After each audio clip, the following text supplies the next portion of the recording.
How to tie the Eskimo Bowline. So I've got the rope laid out in front of me. To the right hand side will be my working end.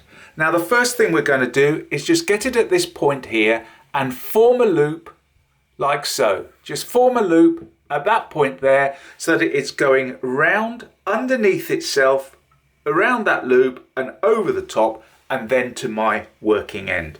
Next thing we do is we take the working end and we pass the working end down through that loop that we've just created there. And this bottom piece here is going to be the actual loop of our Eskimo Bowline.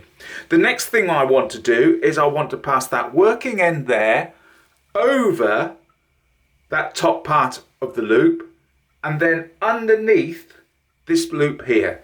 So what I'm going to do now is pass it over like so, then take it up underneath, pull it through, dress it nice and smartly, and there we have it, 1 in number Eskimo Bowline.